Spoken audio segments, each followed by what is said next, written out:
Good evening. We are coming to you live from UCLA's campus tonight, where pro-Palestinian protesters have redoubled their numbers at this encampment after a very violent night filled with fights, filled with attacks right here at this makeshift barricade. I'm not sure if you can hear it, but you can hear from where we're standing people hammering some of those plywood planks back up against the fence here. Now, overnight, for about 3 hours, the demonstrators here say outside groups showed up to this wall. They started to rip it down. They maced people inside, while officers, they say, stood by on the outskirts. Now, it is hard to verify the numbers being provided by the demonstrators here, but they say that around 25 of those here at the encampment were hospitalized. Many more were injured, and they say they started calling 911 at around 11:30 and claim that help didn't show up until about 3 or 4 o'clock. Again, at this point, we have been unable to independently confirm the numbers being given by the demonstrators here. But what we can tell you is that the UCLA Palestine Solidarity Encampment, as they call themselves, is vowing to protect themselves with or without police present if they are attacked again tonight. But here is where things get a little tricky. We're also seeing this very large number of police with riot helmets taking up positions on all sides of this quad here. LAPD to my right, the Sheriff's Department down the way here, the California Highway Patrol, all here, as well as campus police. We've seen over 100 officers at least. There are also helicopters circling above, and students that we have spoken to say they are hearing rumors that police may try to clear the encampment tonight, and they are, quote, not leaving until the university divests from companies connected to Israel and severs ties with Israeli universities. Now, that is the scene as we head into the early evening here in Los Angeles. And for more on the tension that has led us up to this point and the issues of free speech that both sides are raising tonight here at UCLA, we start with this report from Liz Kreutz. At UCLA, tensions between protesters boiling over as counter-protesters, some en masse, storm the pro-Palestinian encampment overnight. Violence erupting, videos show protesters fighting, some being pepper sprayed, and fireworks thrown into the encampment. Eventually, police and riot gear arrived, but made no arrests. Things have now calmed down here. Police were able to come and break up the fights between protesters, but there's a heavy police presence still here and a lot of tension on campus. As protesters spend their 7th day camped out, some students saying their rights to move freely around campus have been infringed. I have my ID right here. I'm being blocked off. Outspoken pro-Israel student Eli Sivis posted this video of what he says were protesters not allowing him to access a pathway near the encampment. They created their own checkpoint at this entrance, and I saw this and I said, no, absolutely not. This is public land. I pay tuition here. I deserve to walk this path to class if I so choose to. The incident condemned by the university, but sparking a debate about the balance between free speech, access at a public university, and safety on campus.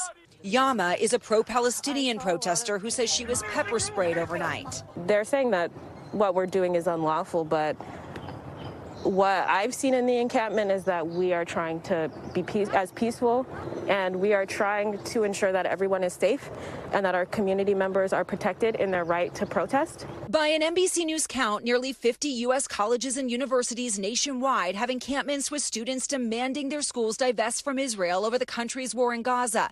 Places like Yale, Indiana University, and Arizona State. 2 schools, Brown and Northwestern, have reached preliminary agreements to de-escalate tensions. The unrest playing out in different ways on some campuses. This American flag at UNC put back in place and protected in part by a group of fraternity brothers after protesters had replaced it with a Palestinian flag. It's all part of a decades-long history of protests on college campuses helping to spark change over issues like the Vietnam War and South Africa's apartheid. But the right to protest has limitations. There's robust protection for First Amendment activities when it comes to speech, when it comes to expressive conduct. But there are limits, and one of those limits obviously is violence. And let's bring in NBC's Liz Kreutz, who is with us here at UCLA's campus right now. Free speech is such an important part of the dynamic that we're seeing because there's so many social media posts that are bringing people to this campus because they see something like what you just showed, and they're like, wait, that's not right. I have a right to assemble. Can you talk about this kind of weird quagmire of free speech? You know, people are allowed to protest over here. We're not allowed to go over there. We have to stand here.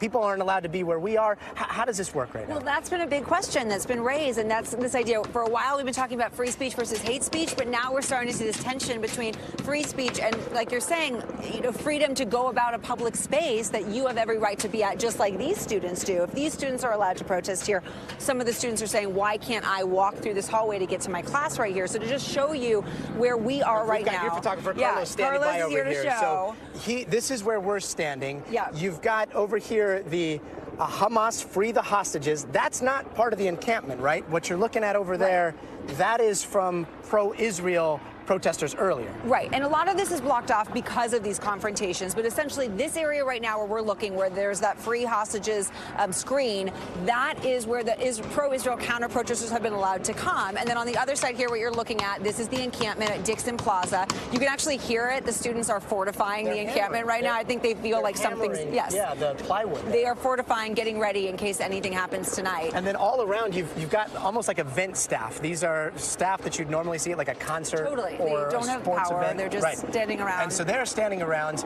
and then you've got LAPD and officers standing by as well. And I've asked them, like, hey, who's allowed in here? They look at our press credentials and are like, you guys are allowed, but you're not allowed in the encampment. And then I've been told that if a pro-Israel protester came to stand next to the flags that they were flying, they can't come in here. Exactly. And this is new today, that only press is allowed here. The past several days, this is where everybody's been allowed to gather and assemble. Other than the protesters in this encampment, you have to be part of this movement to be able to go into the encampment. But everyone else has been able to gather here because of the violence now. They have blocked off this area. But yes, I talked to an expert about this, and she says it's a gray First Amendment right issue, because a student might say, you blocked my ability to go to my class the way I want to go, but that student's allowed to go that way. But she says, really, it's gray, because it's like, well, how much could you have taken a different route? Were you really infringed? It's complicated. It's not black and white. It seems like this is a situation where all sides feel aggrieved. Absolutely. They all do, and they all feel like, where was the law enforcement last night to stop what went down? It was interesting. We just were at a press conference that the demonstrators were holding, and they were asking that same question. They said that they were calling for help. They couldn't get medical help for some people that were injured. But then we asked them point blank, hey, if you're attacked and you call for police, do you want police to come? And they stopped taking questions. So they did say that they are willing to fight. They say that they are willing to protect themselves. But kind of set the scene where we are right now when it comes to the police that we see standing by. Yeah, well, when we arrived here this morning, just a few hours after everything went down, there was a much larger police presence in this area with California Highway Patrol, the Sheriff's Department with LA, and LAPD here. Now, as you can see, Gadi, there's definitely officers all around, and they are definitely patrolling this area. But they've got their riot helmets they're not at the ready. They're just like laying on the ground, but it doesn't seem like there's a tension, right? There's not tension right now, but they are here, and that is new. That has not happened, and UCLA has intentionally been trying to keep police and law enforcement away, giving these students the right to camp and protest. It's really interesting. This encampment at least seems to be, at this point, surrounded on all sides by law enforcement. Law enforcement is all the way here. You've got the Sheriff's Department on the other side surrounding that area. They've got their riot helmets kind of at the ready. So have they been surrounded before? No, Sunday there were some big counter-protesters, and so there was more police presence, but then it kind of died down, and this is the first time we've seen any kind of presence like this and any kind of coordination.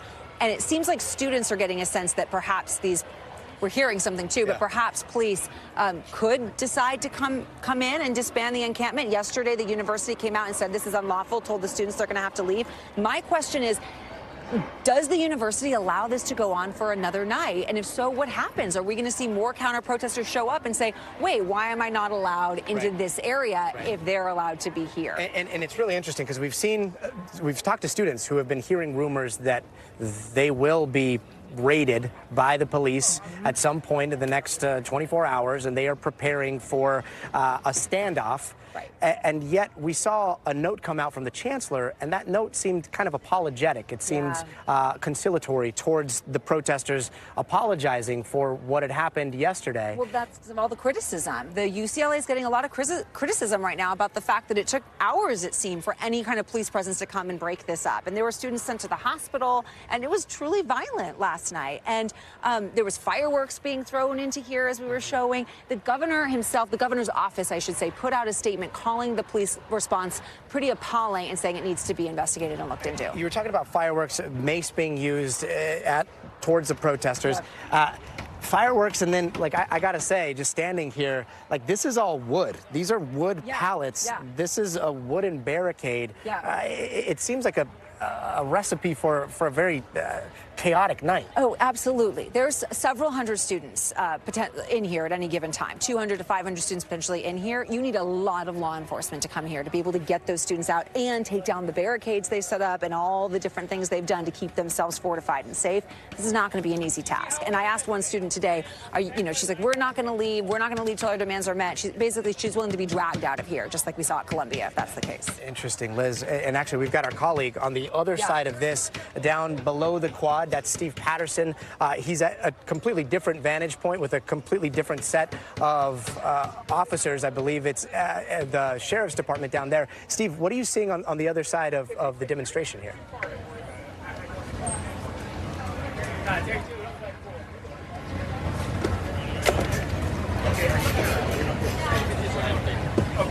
Gadi, can you hear me? I'm sorry, I lost you for a second. No, I'm on the other side, as you mentioned, on the bottom of the hill. Up where you are would be, maybe about 500 yards or so back that way. And I'm sitting down because this is where a peaceful demonstration just took place. There are children in this crowd.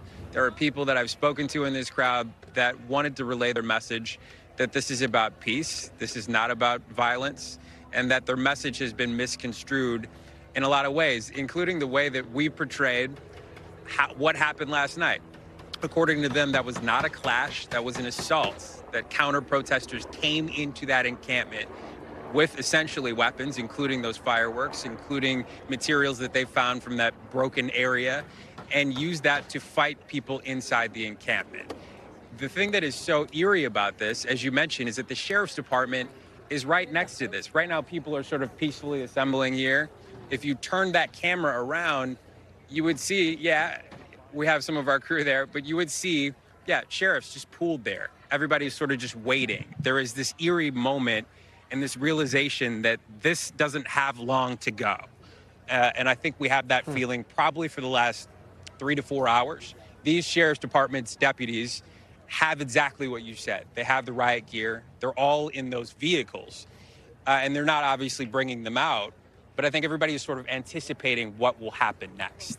And the thing that we don't know is when that will happen.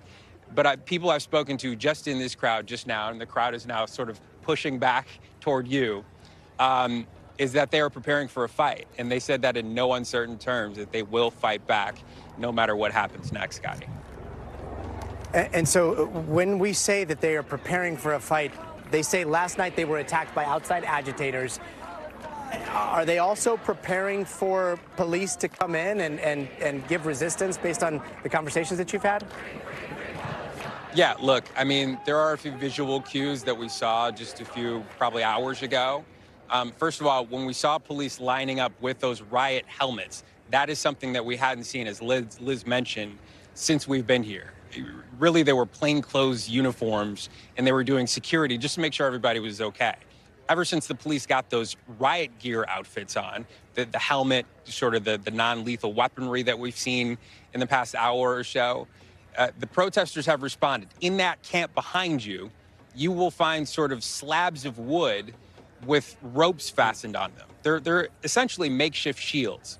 And then we saw them sort of pooling these hard hats and helmets, preparing, honestly, for a siege, because they believe that when that comes, they're prepared to either push back or to offer some sort of resistance. It is not clear what resistance that is. It's not even clear how police are going to go in.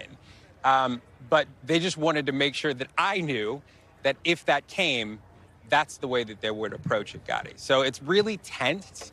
And I will say, we just had this wonderful sort of area in the park where, you know, sort of the leadership of this group spit out their message to say that they're about peace and they're about companionship and obviously divesting from Israel, having a free Palestine. That has been the message from day one. But also the tension is here because those police officers are staring at them, and they know, I think, what everybody else does and what the chancellor has said, that in the next 24 hours, all of this will change in some way. How violent that goes down or doesn't, I think is up to the people that are here, Gadi. And Steve, talking about the chancellor, we saw a message come out from the chancellor just a while ago, and it seemed apologetic over what happened yesterday. It seemed to be an effort to kind of de-escalate the situation. You have that going out while at the same time you have more and more officers showing up on campus. What's the reaction been to the students that you've been talking to? Yeah, so again, I think they wanted to make it very clear that what happened last night was an assault. I spoke to one student. His name was Edgar. He had nothing to do with the encampment. He was just a student that was passing by, saw what was happening, and told me sort of the horror of what he saw. If we have that sound, I want to play it for you. Here's what Edgar told me earlier today. Listen to this. It really got violent, I'll say for a fact. Like, I never seen this tension at all. But yeah, no, it did really got ugly. The police just waited there. They didn't do nothing. And so when the guys found out that the police weren't going to do nothing, they came back and started doing more stuff. Start more all over again. And I think what's clear is Steve, sort of actually, the I want to point unease. Yeah. Go ahead, Gadi. I want to point out something that was really interesting. The interview that you just did was where I'm standing. The wall looks very different, and that was this morning, right? You've been here throughout the morning. It seems like the barricade and the fortifications here are changing pretty rapidly. The entire nature of that back wall where you are has changed completely. First of all, when we arrived, it was in wreckage, right? I mean, we got there at 4 o'clock in the morning. So it was just a few hours after all of that happened. Some of the makeshift fence line and metal that was stripped away, you know, that we saw on tape that was used as weapons, were still on the floor. I saw speckles of red. I couldn't tell if it was blood, but it certainly appeared that way. While we were on scene, that fence line was completely wrecked. We watched them sort of evolve it into one where they had zip ties around it. So in other words, they could create sort of what they've had before, which is sort of a barrier that delineates where the protest starts and where it stops and where sort of normal student life resumes. And then over time, as sort of the police force has built up, that has turned really into more of a fortification. Those big boards are, I think, very clearly signaling, stay out. And I think as we've sort of watched the day progress, it's been more obvious that that is what it is meant to signal. Gadi. And Steve, I hope you stay with us, but we're getting breaking news right now out of UNC Chapel Hill. We understand that, speaking of barricades, there is some sort of barricade that has gone up there as well. We have Sam Brock at the University of North Carolina, Chapel Hill, where protesters broke through barriers, keeping them out of the encampment, and replaced an American flag with a Palestinian one there. Sam, standing right outside, what's the situation like there? Yeah, it's been really fascinating to watch this develop, Gadi. Last night, obviously, all throughout the day yesterday was rowdy. It was tense. It was contentious. There was a lot of physical confrontation between protesters and police.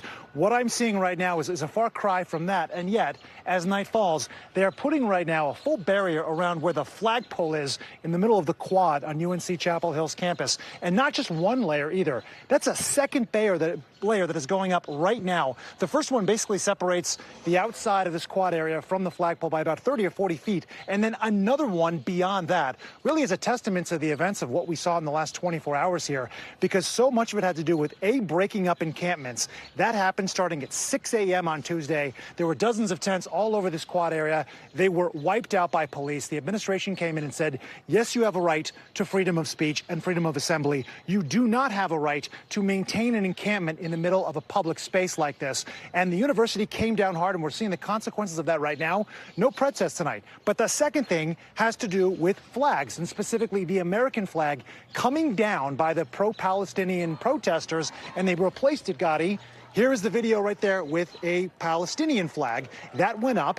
Obviously, there was outcry here, and a lot of folks were reacting to that. There was back and forth physically between the protesters and the police. As this is all going on, the American flag is rehoisted, and then the same thing plays out all over again. So this lasted a couple of hours. You had students and actually members of a fraternity here that were holding up the American flag for like 15 or 20 minutes to make sure that it wasn't getting dirty and desecrated, as the administration is trying to figure out how can they get a barrier to stop people from taking the flag down. This all goes on, which explains, by the way, why you can't get anywhere close to that flagpole right now. These barriers are still going up. I want you to watch this sequence as the administration comes back with the chancellor here, and all these people start clapping and cheering as they have the flag preserved, and it goes back up on the flagpole. Check this out.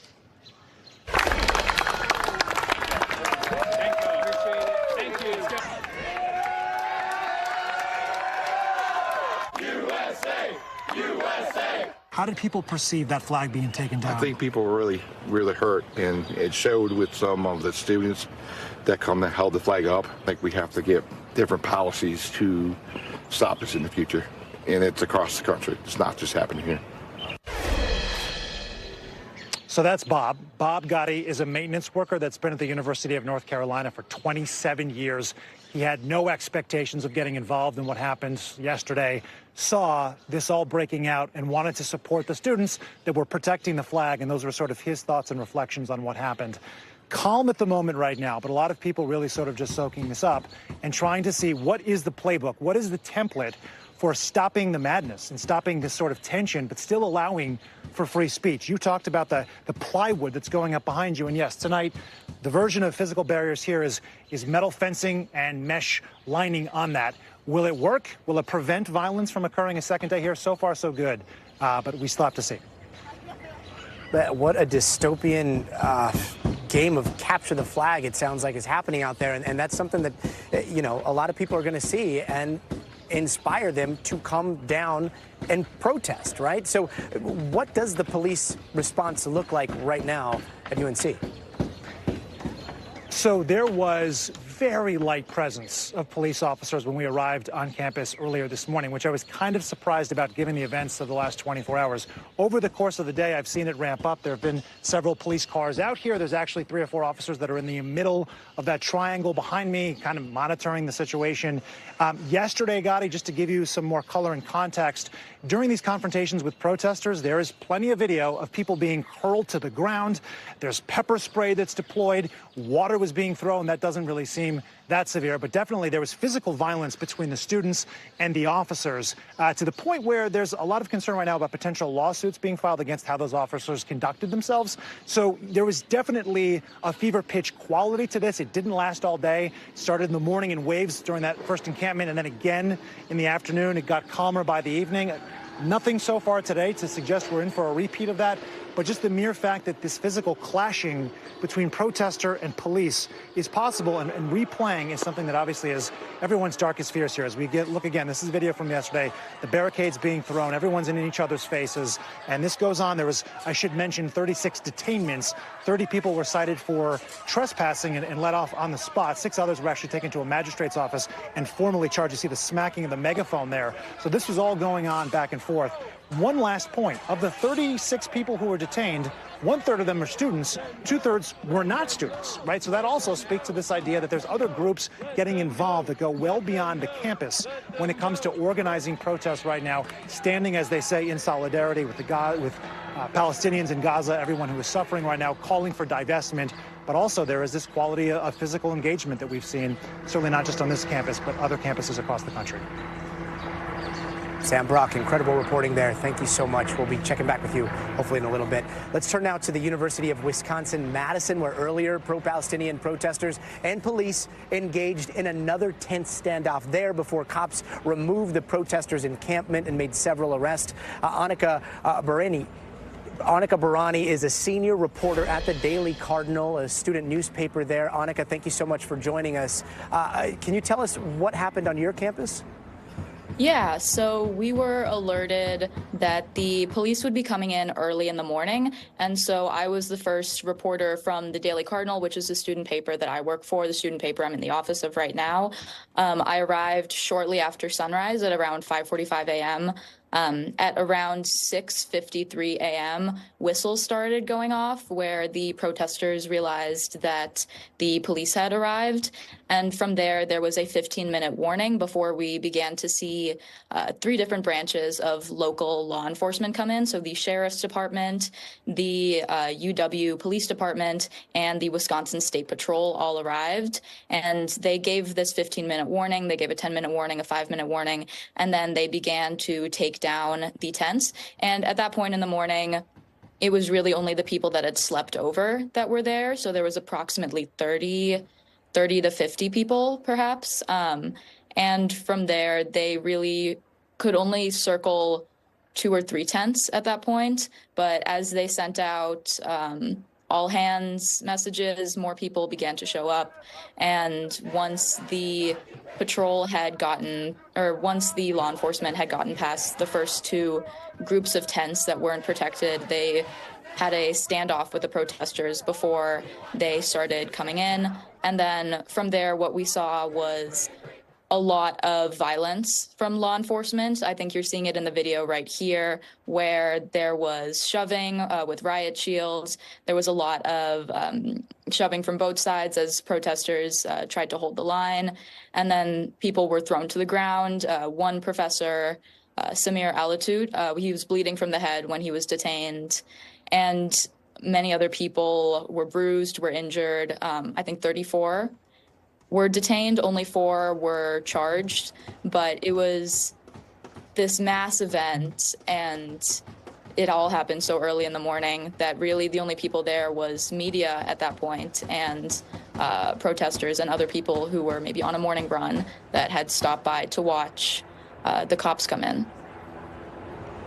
Annika, we appreciate your reporting there, and we'll continue to stay tuned to all of your coverage. And speaking of student reporters doing such important work on days and nights that go well into the early morning hours, we've got another one here. His name is Dylan Windward. He's a news editor at the Daily Bruin, the student newspaper here at UCLA. Dylan, thanks so much for being with us. I got to say, dude, I was glued to the Daily Bruin coverage all night last night. I know your servers seemed to go down, and yet you guys were still tweeting.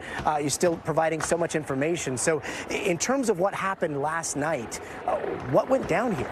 Yeah, so a large number of counter-protesters showed up to campus at around 10:50. They began throwing fireworks at the encampment. They were throwing bird scooters as well at the encampment, other projectiles. We know that there was tear gas used by counter-protesters as well against the encampment, which for the most part has been peaceful since Thursday morning. The encampment in response raised their barricades. We know as well that the counter-protesters knocked over the metal barricades that the university has set up here. Security on site hired by the university actually withdrew to Kaplan Hall. So the security that we're seeing here, they pulled back while all this was going on. Yeah, they pulled back into Kaplan Hall, and they actually asked the Daily Bruin reporter, could you call the police? Could you call LAPD? Security was asking you to call LAPD or yeah, that's correct. And what happened with some of the reporters? I was also reading that some of the reporters that you had covering this were also assaulted. Yeah, so we had a reporter tear-gassed early in the evening and had to remove them from reporting on site. Later in the evening, a reporter, when they were walking back away from their coverage, back towards our office, was assaulted. They had bruised ribs and loss of eyesight, and they were treated in hospital as well last night. So here's something, and you're in journalism, and you're headed into this really weird new world of social media, information, misinformation, things that travel so much faster than you can verify, right? We saw yesterday videos that were circulating of possibly an attack on a Jewish student. We couldn't verify a lot of those videos. I know that our local affiliate, NBC Los Angeles, is working on some reporting there, but it almost seems like these are days when anybody can take any video, put their context on it, it gets out there, and the next thing you know, you have real-world repercussions. Here, do you have any information as to what went down and what the impetus behind some of the violence that we saw last night was? We don't have any context on that specific incident. We've had reporters here on site around the clock since Thursday morning, so we're trying to keep everything as up to date as possible. We know last night the counter-protesters mainly appeared to come from outside. They didn't appear to be student-led, which is in contrast to the encampment, which we believe largely to be led by students and faculty from UCLA. So that's the nature of the clashes that happened last night. Is it difficult to separate fact from fiction? Here you're reporting first person, things that you see, but you're also getting inundated with, messages and comments and, hey, you're not paying attention to this or you're not paying attention to that. Look at this. Then you have to try to verify that video. Is it overwhelming to deal with what's being circulated on social media right now? Yeah, it's been really difficult to deal with everything that's been on social media. We know that thousands of people were here on campus across 4 different demonstrations that happened simultaneously on Sunday, and there were lots and lots of videos circulating on Twitter coming out of those. So we had real difficulty verifying what happened. For the most part, we've just been trying to get as many reporters safely on the ground here as we possibly can. I know that we have somewhere in the region of 10 working right now all around the quad as well. All around the quad. And inside of the encampment, do you have any reporters? It's been difficult to know exactly what's going on inside. We're not allowed inside. We're not students. Do you have anybody inside or that's been inside of the encampment? So the encampment isn't allowing us in at the moment. They did allow reporters in on Saturday, so we have had people inside. We also are in contact over the phone and via text message with representatives of the encampment. So we've been getting statements through the night as things have developed. We've been having live interviews over the phone over the night as well to try and get some context on what their perspective is, but we don't actually have anyone inside the encampment itself. From what you've seen inside of the encampment, what does it look like in there? It kind of paints a picture for the people that are seeing the barricaded walls and wondering what an encampment looks like. Yeah, so there's a large number of tents inside, actually. That's largely what we get around the outside. In the center, there's a gathering space. We know that the encampment has been planning programming in there, so things like prayer circles, multi-faith circles, speeches. They've tried to set up a library as well in the middle there. Faculty for Justice in Palestine at UCLA have been teaching and hosting teach-ins inside the encampment as well. So that's something we're aware of having happened. And the divest movement here at UCLA is really interesting. We were just hearing some of the demonstrators and the organizers from the encampment saying that, look, they were asking to divest long before the attack on Israel, right? Have they been active on campus? Yeah, so we've had lots of activity on campus since October. We've had a number of rallies pretty much every week. We'd get several hundred students walking out of classes and rallying all the way through October and November. That died down slightly in the January and February months. There were still a couple of demonstrations, but this is the biggest thing that we've seen happen on this campus so far since October. And from the students that you've been talking to, if the police move in tonight, what do you think is going to happen here? We have a number of students who have said that they are going to remain here even if the police move in. We've had a number of faculty members as well who have spoken to us and have said they intend to stay here even if the police moves in and even if the police are making arrests as well.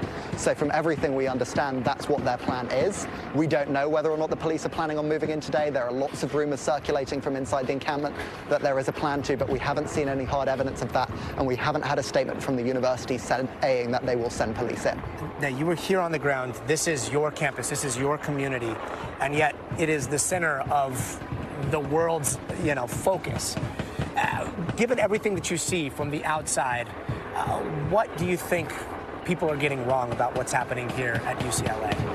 Yeah, well, we've seen lots of media try to portray specific incidents as both-sided. We know from our reporters on the ground yesterday that largely it was an attack on the encampment. Many of the different violent incidents that we've had on campus have been to do with people trying to breach the barricades of the encampment.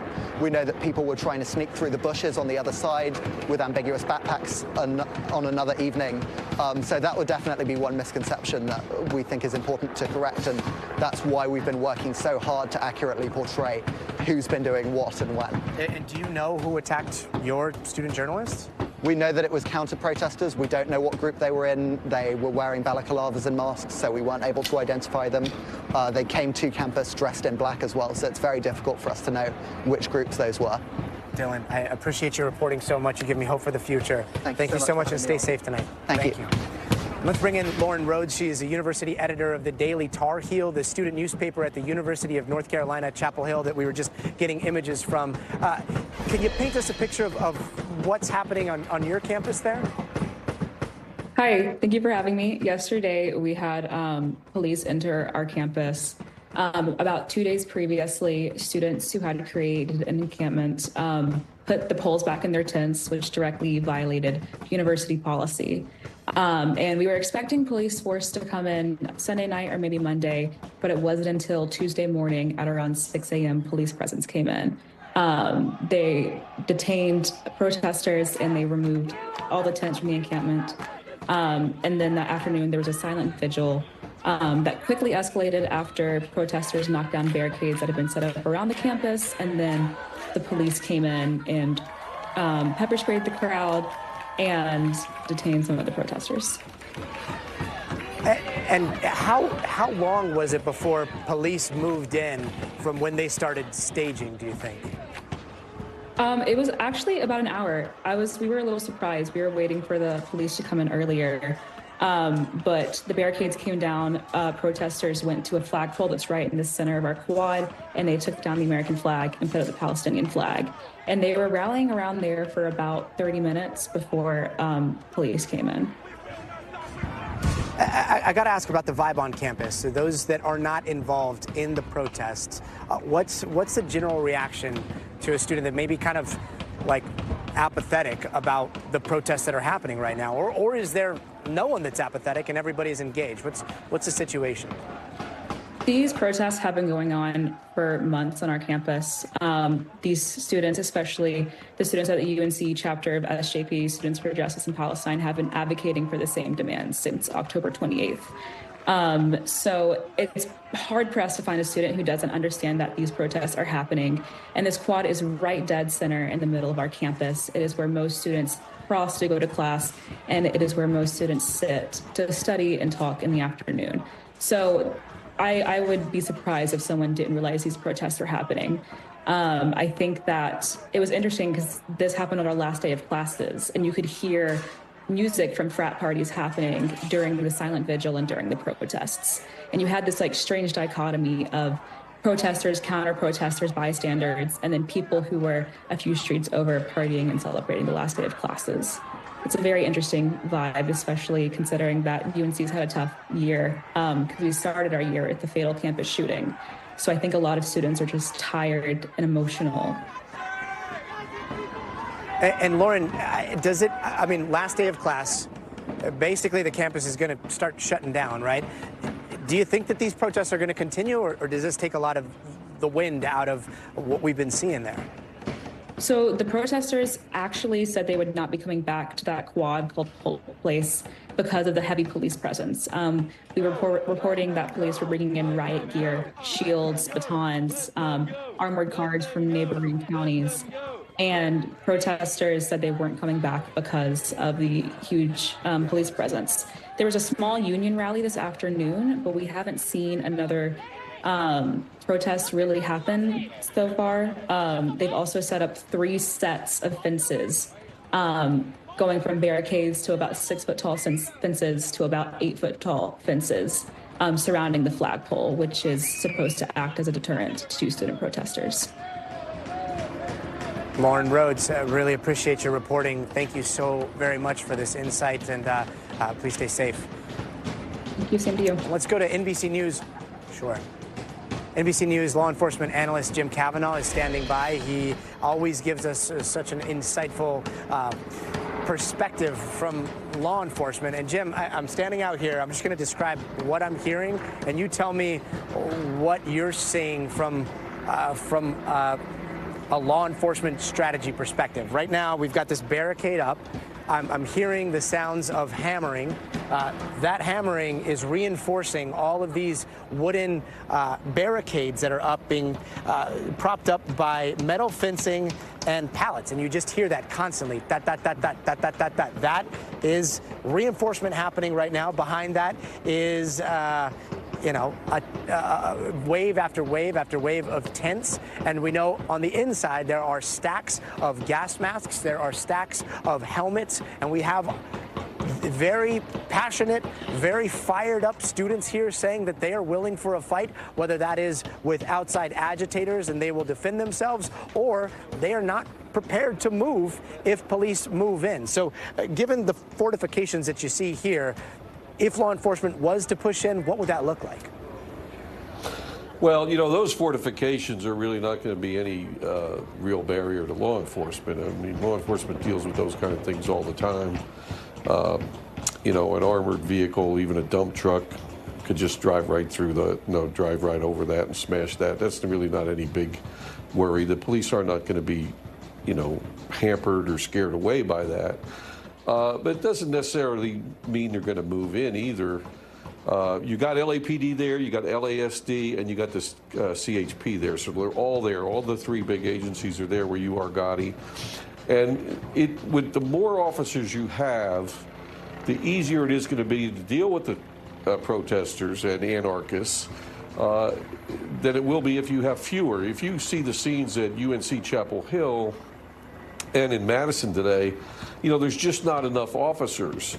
And the officers are backed up with the crowd pushing them back, or they're completely surrounded, like in Madison, where there's, you know, 25 or 35 officers making a little circle. Well, that's not going to scare away or make people, you know, worry about being arrested. They're going to intimidate and push the police away. So to do a peaceful arrest scenario, you have to do it like the NYPD did it last night in Columbia, or like LAPD did it the other day in University of Southern California, where you have so many officers that you can take your time.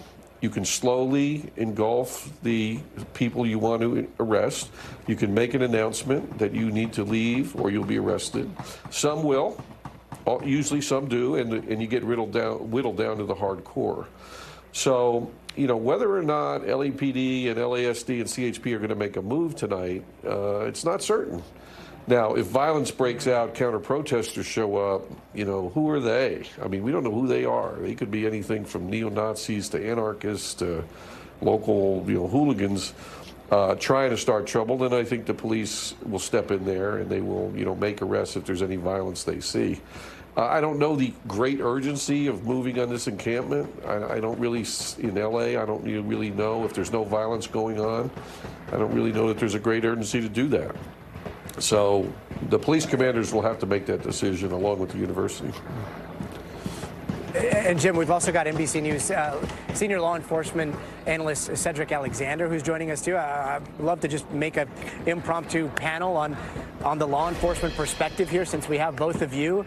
Cedric, if you don't mind, let me go over to our roving camera here, because I just want to walk you through, and I want you to tell me what you see from a law enforcement perspective. We've got this is Carlos, our other photographer. So let me just kind of take you for a tour here.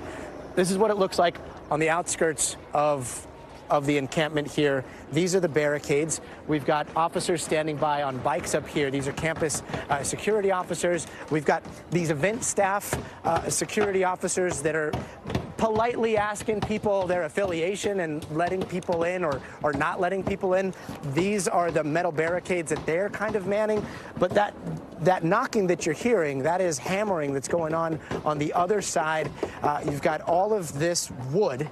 And I know yesterday they were throwing fireworks at the protesters, so wondering if that's a concern. But you've got all of this wood. You've got ropes being secured. There's a rope right here that's being secured on the other side. And then, Carlos, if you step over here, you've got another contingent of, I believe, CHP, given their uniforms are all khaki. That's CHP on that side. And then down below, that's where we've got Steve Patterson, and there is a huge contingent of LA Sheriff's Department. And they've kind of got this surrounded. The situation seems pretty calm right now. No one's wearing their riot gear. But when you see this, what goes through your mind, Cedric?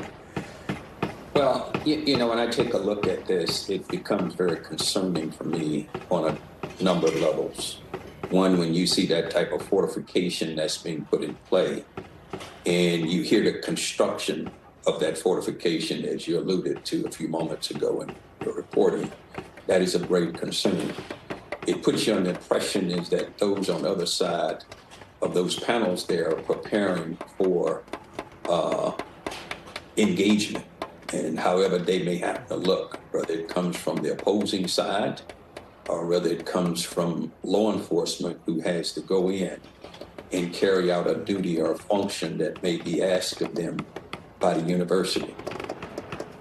As this continues on and this fortification becomes bigger and stronger, it also encourages, in my mind, a sense of confidence to those on the other side that they're going to prevail. And I think for the safety of that university, for the safety of its students, for the safety of those that are on the other side of the barricades, for the safety of the police officers who are going to be the ones who are asked in the end to go in and find resolve around this with as minimal amount of force as possible. And then we start getting into controversial issues about whether too much force or not enough force was used. And it kind of puts police in this very uncompromising position, trying to do their jobs, do it the way that they were trained to do it, but yet still criticize. So I think as this... Cedric, yeah. Sorry, I'd be remiss, but you've got this work happening so close to where we are. I'd be remiss to not ask what they're fortifying for, so I'm just going to bear with me for a second. Hey, brother. Hey there. Hey, what are you guys fortifying for? Hey, can you hear me? What are you guys fortifying for? Is this for defense? Is this for possible police? No response? Okay.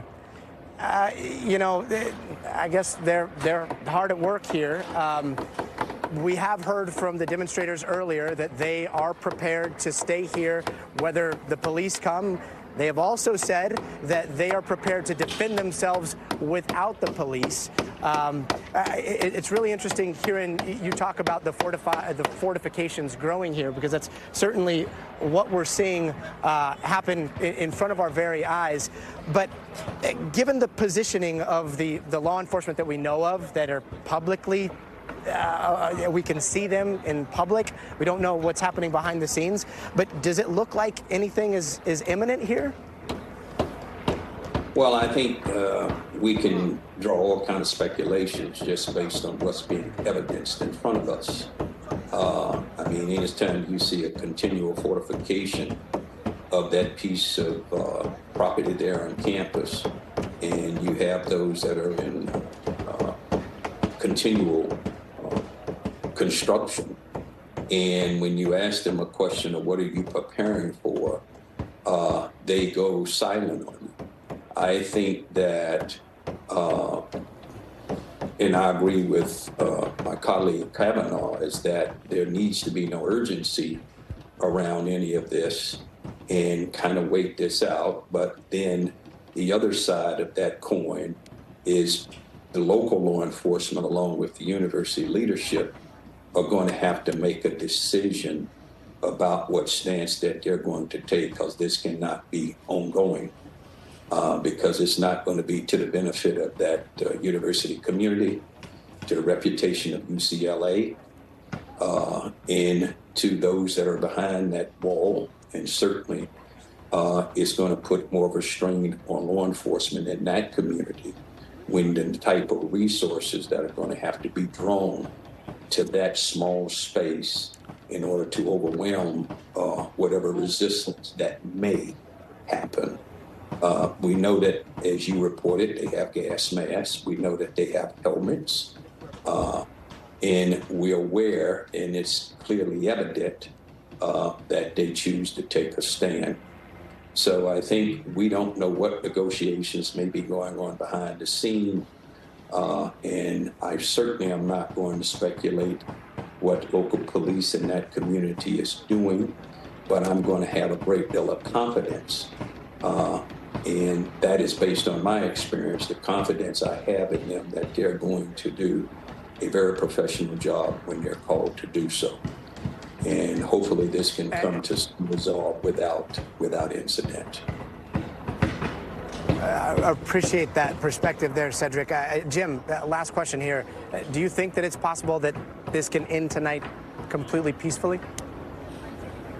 I doubt it. I don't think so. I think either if the law enforcement does not move in on this encampment tonight and just is there in case other counter-protesters show up, it's going to drag on for a couple of more days. But I think as a commander, you have to look at this barricade. Cedric made great points on it as usual, but you got to look at this barricade as this is not anything that's going to really impede the police. I mean, one dump truck with a snowplow, and this thing's gone in 5 minutes. So this is a mental thing for these protesters that they can build this barricade. But the police can be in those buildings on each side and come through the doors of those buildings. They can be observing everything outside the windows of those buildings. We haven't heard any report that the protesters are holding those buildings. So, you can bypass the barricades. NYPD did it last night with going in the second floor, and the police here can bypass them as well. So it's a Maginot line. It really means nothing. The decisions can't be made based on nailing plywood. They have to be made based on other situational escalation or de-escalation. Sorry, give me a second here. We're hearing something. They're saying, please leave the area. There was a loudspeaker that just, give me a second, sorry. The University of California, Los Angeles. It's difficult to hear with the hammering. It sounds like they are starting to give the announcement to clear the encampment.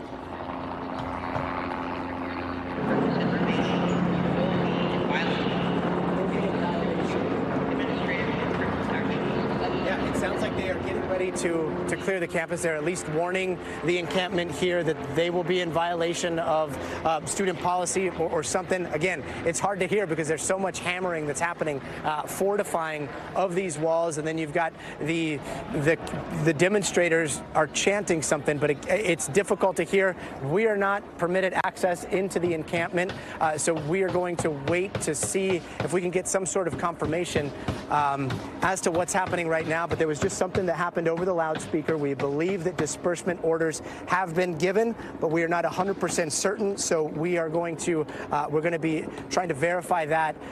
And our thanks to Jim Cavanaugh and Cedric Alexander for their perspective there. But I do want to bring in Eli Civis. He's a student who was denied access to UCLA by protesters. He is somebody that we heard from earlier in the show during that package by Liz Kreutz. And Eli, if you're with us, thanks so much for joining us. I do want to ask, you were kind of right in the middle of a pretty intense confrontation.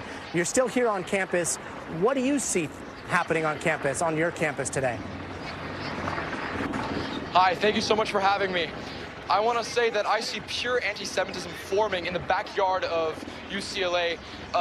Jewish students do not feel safe. Jewish students are being harassed. We're being denied access to classes, and this is absolutely unacceptable. I know Jewish students that are scared, and I call upon administration and UCPD or LAPD to do something about that immediately. Now, we've been talking a lot about the free speech issues. Are there Jewish students that are wanting to protest on campus? Listen, this is no longer a matter of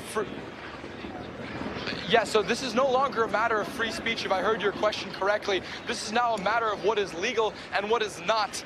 That encampment broke the law the second it formed. The people who are organizing this, whether that is the Students' Justice for Palestine at UCLA or anyone else really, does not have a permit to be here. Therefore, like I said before, LAPD has well within their jurisdiction to make immediate arrests. And in terms of where you've been allowed to go, what kind of restrictions have you seen? Yeah, absolutely. So majority of Dixon Court is blocked off.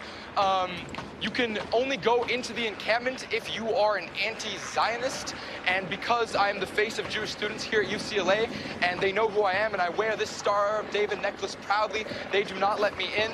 They also, a couple days ago on Monday, they expanded outside of the court. They expanded outside all the way to Kaplan Hall, and they created their own checkpoint where they themselves would decide who gets to enter and who does not. And because I am, quote, on their blacklist, and they know who I am, and they know that I'm a proud Jewish Zionist, they did not let me in.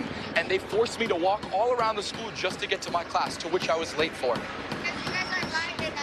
Eli, really appreciate your perspective on this. Thank you so much for joining us. And we'd be remiss here on campus.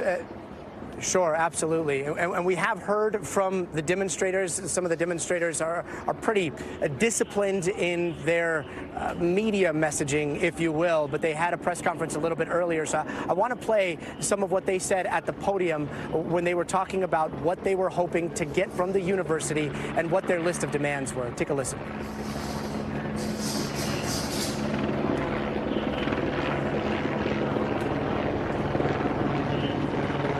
Now, it looks like we're having some trouble queuing up that tape. So let's bring in NBC's Liz Kreutz, who's with us right now. Liz, I mean, we're seeing these chopper shots above us right now. You've got this large group of students that are outside of the demonstrations. That's over where Steve Patterson is. And then you've got the barricades over where we are. Were you able to hear what they were saying in there? Was that a disbursement order? We were just trying to figure out exactly what they were saying, but yes, we absolutely heard a disbursement order. The specifics of it, hard to hear with all that noise in the chopper, but they said, you must leave. And we heard some boos and some chants, and they replayed it a few times. And so it's very clear that they are now taking this step, the university is, to try to get these students to go. We're seeing the law enforcement. It kind of makes sense. Yesterday, we saw them circulate a document to students saying this is unlawful. They must be prepared to leave. Now we're hearing this announcement over the loudspeaker. Police have circulated. We don't have any intel that they're going to come in and try to disband it tonight, but it feels like the pieces are moving in that direction. Does this seem kind of contradictory to the, and look, I might be reading into this too much, but that message from the chancellor was very amicable and almost apologetic. So you have that come out just a few hours ago, and now this. I think what we're getting at is the entire tension that universities are grappling with right now, of trying to balance all of these things. And there's really no right or easy answer to any of this. You're sort of damned if you do, damned if you don't type of situation for these universities. And any kind of course or steps universities have taken in different ways have been criticized. So I think he's trying to balance a fine line. I think there has been a lot of criticism against the chancellor today because of the amount of violence we saw and witnessed overnight. And people said, where was the law enforcement? Where were they to step in and break this up? And so I think that's why he's taking that tone today. And Liz, just to recap here, the demands from the Solidarity Movement, what are they on UCLA's campus? Well, the number one demand, just like we're hearing on all the campuses, is to divest from Israel. They want the university to decide and announce they will not divest. UCLA and the UC system has said that they will not do that. We have seen other universities, Brown University and Northwestern University, those universities have been able to come to some kind of preliminary agreements with the protesters to cool some of the tensions. We have not seen that happen here. I interviewed one student, though, earlier this week, who said that they're taking a page from past protests, like Vietnam War, South Africa apartheid, and they said in the 80s, students came and asked UC to divest from South Africa apartheid, and they did, and they were successful, and they're taking a page from that. And to be very clear, the students here, the demonstrators, have been saying that's what we're seeing happen in Gaza. They say that they are seeing apartheid, and that is what has brought them out here to protest. Exactly. So there are these parallels, and in many ways, we were talking to an expert today who said a lot of students might see themselves as a part of history, like Vietnam War protests, the South Africa apartheid protests, these protests. That's sort of the vein in which they're seeing themselves and modeling themselves here. And yet all of those protests had violence, right? There was some degree of civil resistance, and there was some degree of violence. Do you think, given what we saw last night at Columbia, how police came out in overwhelming force and were able to make arrests, do you think that we will see violence here tonight, or is there a possibility that somehow everything will work out? I don't see how there's not some kind of confrontation if they are indeed going to come in and disband. These students say they're going to fight. They're not going to back down. We saw them with helmets on, some of them back there. They're fortifying this area. They are prepared to fight. I do not see how this just ends in any kind of peaceful, easy way. And do you think that given what we've seen today, what we've seen on social media, there's a chance that people from the outside will come in real quick? I think it's hard to say. I think they definitely could try. We've seen these counter-protesters every night come here and try to kind of get into some kind of altercations. Not everyone was intense as this night we just had, but right now, as we've mentioned, this area we're in is now blocked off, but the other side of the encampment, they're not blocking it off the same way. So any kind of free movement could happen on that area. I think that it could be very tense tonight. Absolutely. Liz, thank you so much. And with that, you heard the bells tolling here as we head into a very uncertain night on the UCLA campus. That's going to do it for us tonight. I'm Gadi Schwartz. Stay with NBC News and NBC News Now for continuing coverage of this developing story.